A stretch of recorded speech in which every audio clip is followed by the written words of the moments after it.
Hey, what's up guys? I'm Tony G. You're watching 1526 Barbecue. Today, we're gonna do a rotisserie smoked chicken on a Pit Boss pellet grill. Check it out.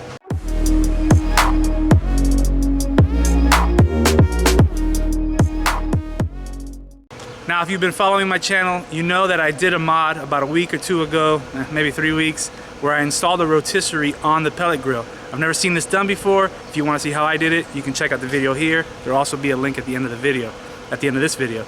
But today's the first day I get to try it out and I'm really excited. So we're gonna do a chicken and this is what I'm gonna do. All right, so we got the chicken out of the package and we rinsed it off. Just gonna pat it dry.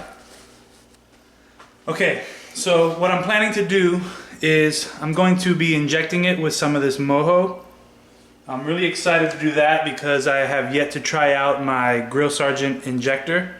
I'm excited because it's got some large tips that let the particles that's in your marinade go through, so we're gonna give that a try today.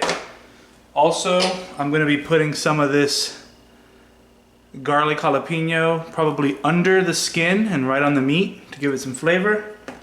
And then I'm gonna coat the outside of the chicken with some of this sweet and smoky. This thing's pretty cool. Comes in its own case, so you can throw the box in the garbage. Alright, so the mojo that I'm using I know has like chunks of garlic and all sorts of flavor in there. So I got the needle that has just a large hole, right? So that'll work best for what I'm injecting. I think I'm gonna inject it last, once it's already on the spit I have here. I'm probably gonna do the seasoning first, but I just wanna get all my tools ready so once my hands are dirty I can focus on what I'm doing, right?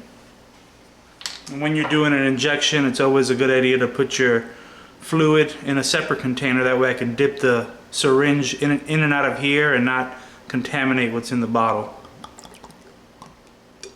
That's probably enough for this little chicken.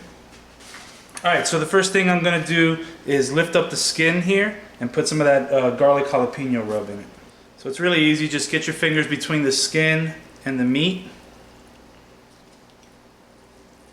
Just kind of lift it up and work your fingers in there.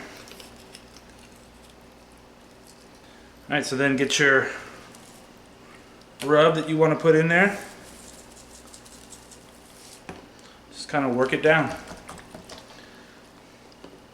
Alright, the next thing I'm going to do is actually coat the outside, but before I do that I think it's a good time to tie the chicken up. So there's two reasons why I'm going to do that. First off, it's going to be on a rotisserie, so I don't want these things flopping around.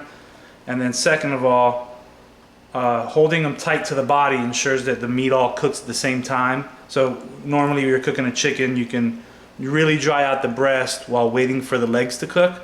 So tying it all nice together like that will help you, finish at the same time basically. Okay, so I've never tied a bird up. This is my first time. I got about, I don't know, 3 feet of butcher's twine. Hopefully that's enough. Hopefully it's overkill, but it should be enough. I got about the middle of the twine here. I'm gonna make a loop and just catch both of these thighs.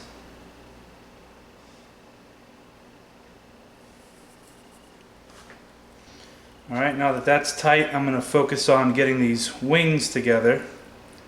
I probably should have done this on the legs as well, but I forgot to, or I didn't think about it. But since I'm going to tie these wings up, I'm actually going to go ahead and season the inside of the wings now.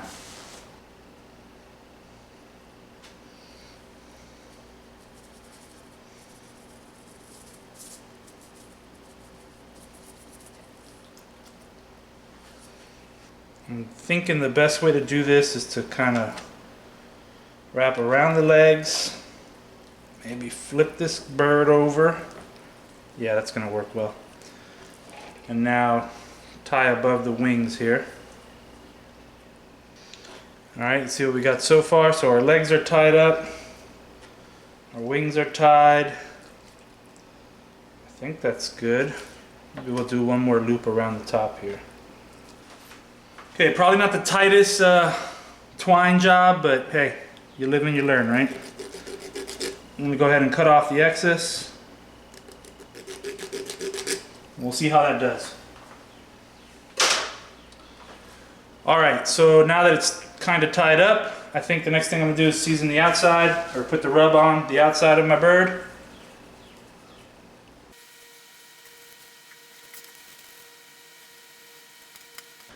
The next thing I'm going to do is put it on the spit. Now when you're placing your meat on a spit, I know you got to be mindful of where you're putting your forks. I know that my Pit Boss 1100 Pro, with the modification I made, that this fork is going to ride pretty close to the inside stand. So that's where I've placed this one.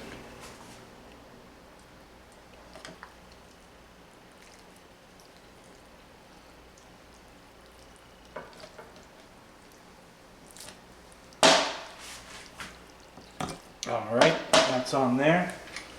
Go ahead and put the other fork on. Alright, she's on the spit. Now we're going to do some of that injection. I'm going to go right into the breast first. What I like to do is go in at one point and then just kind of move the needle around as I'm pulling out and just fill up as much of it as I can. Okay, that breast feels pretty good. Go ahead and try the other side. And I just want to say that this injector is working very well. I love the thick tip, or the thick hole there. It's doing a great job. Alright, now we're going to get some in the legs. Okay, I got the marinade in, or the inject in. As you can see, that rub really made a mess. So the next time I do this, I'll probably do the rub last. Do your injection first, and then the rub. Alright, while that mojo is sitting and kind of marinating and penetrating into the meat, we'll go ahead and start the grill up. Okay, the pit's up to temp. It's time to put the chicken on. Now, I patted it down a little bit inside, and I'm gonna recoat the outside with some more rub once I get it on.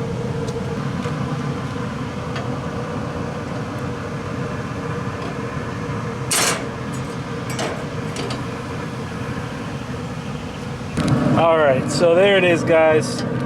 That's the first rotisserie chicken on a Pit Boss. I got some adjustments I'm gonna make. I can't find any counterweights that came with this system, but I do know that that's kind of important. And that with the weight of the chicken, if you saw my install build, the motor really wasn't spinning at all, or wasn't moving at all. But with the added weight of the chicken, I am seeing some movement of that motor, so I may have to strap that down or eventually bolt it down to the table. We'll see how this goes. Now, the chicken's gonna be on here, I'm guessing about 4 or 5 hours.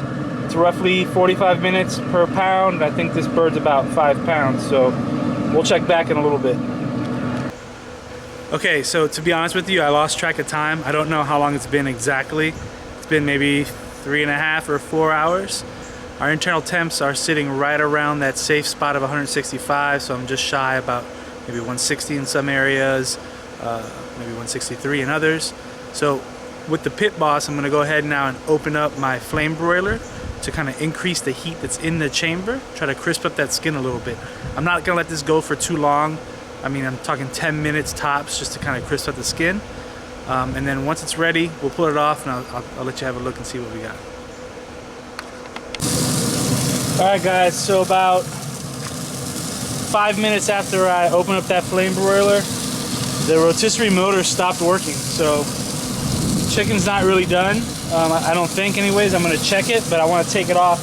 I popped the lid open to take a look, and I realized it wasn't spinning, and there actually was a small fire down here. So I think I may have burnt the chicken a little bit.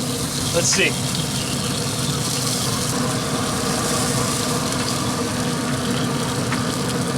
Oh no, it looks okay. We caught it early enough. Let's check the temp and see where we're at. Sitting south of 160.